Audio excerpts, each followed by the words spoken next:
Hi friends, நான் உங்கள் Manoj from Manoj academy. நம்ம பார்க்க போகிற டாபிக் அளவீடுகளில் உள்ள ப்ரீவியஸ் கொஷின் இப்போ தான் பார்க்க போகிறோம் மேக்ஸில்.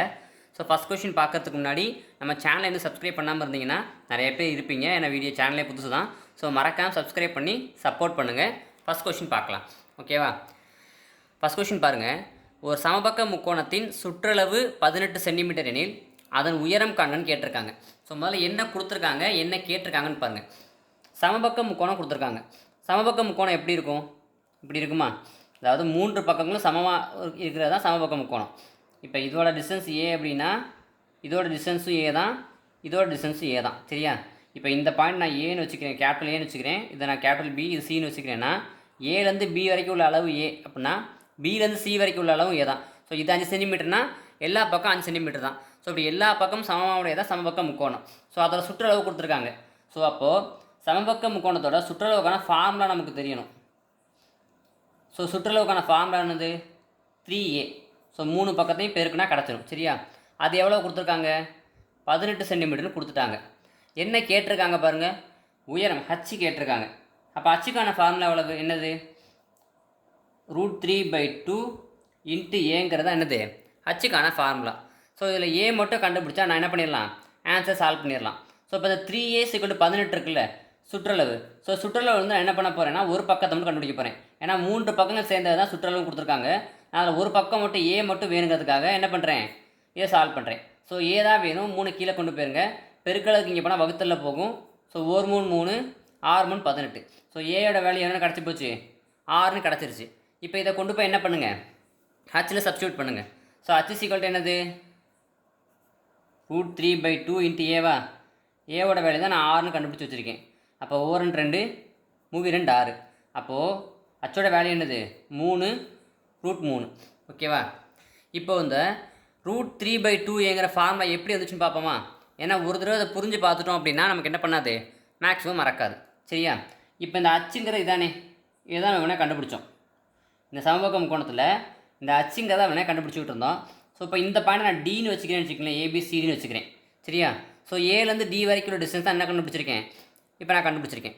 இப்போ இந்த ஒரு முக்கோணத்தை மட்டும் எடுத்துக்கங்க. இப்போ இதை மட்டும் கட் பண்ணி எடுக்கிறேன் பாருங்கள்.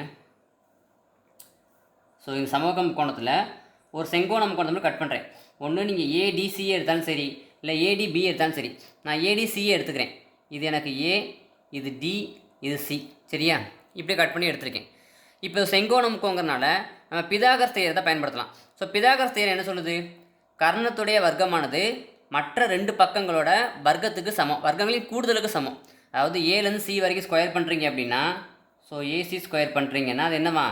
ஏலேருந்து டி வரைக்கும் ஸ்கொயர் பண்ணிவிட்டு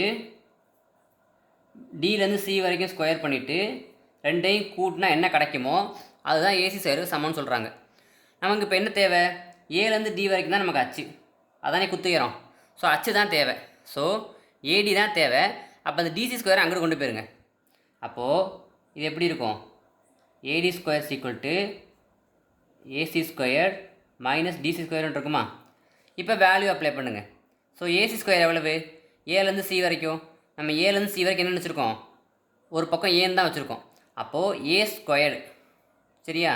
அடுத்து டி ஸ்கொயர் பாருங்கள், டிலேருந்து சி வரைக்கும். இங்கே தான் கவனிக்கணும், நம்ம பிலேருந்து சி வரைக்கும் தான் ஏன்னு வச்சுருக்கோம். அதில் பாதி தான் டிசி, சரியா? அதாவது பிசியில் பாதி தான் டிசி. ஸோ இப்போ டிசிங்கிறது என்னது? ஏல பாதியா? பிலேருந்து சி வரைக்கும் ஏன்னு எடுத்திருக்கேன், அதில் பாதி தான் டிசி. ஸோ ஏல பாதி, ஸோ a/2, ஓகேவா? Whole square. இதுதான் எனக்கு என்னது? இந்த ஏடி ஸ்கொயர், ஓகேவா? இப்போ நமக்கு ஏடி ஸ்கொயர் தேவையில்லை, எனக்கு ஏடி தான் தேவை. அப்போ என்ன பண்ணுங்கள், இதை ரூட் எடுத்துருங்க. ஸோ ரூட்டுக்குள்ளே கொண்டு வருவோமா? ஏ ஸ்கொயர்டு மைனஸ் இது ஒரு ஏ ஸ்கொயர், கீழே 2 ஸ்கொயர் பண்ணணுமா? 4ன்னு வரும். இப்போ அந்த 4 என்ன பண்ணுறேன், காமனாக எடுக்க போகிறேன். இது ஃபஸ்ட் வீடியோவில் சொல்லியிருப்பேன் பாருங்கள். 4 காமனாக எடுத்தேன்னா என்ன பண்ணலாம், மேலே கொண்டு போய் பெருக்கிடலாம்.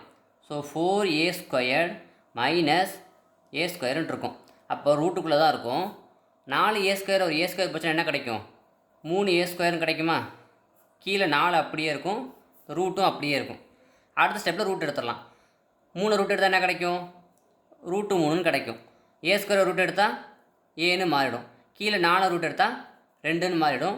இதுதான் நம்மளோட ஏடி, அதாவது ஹச்சு, சரியா?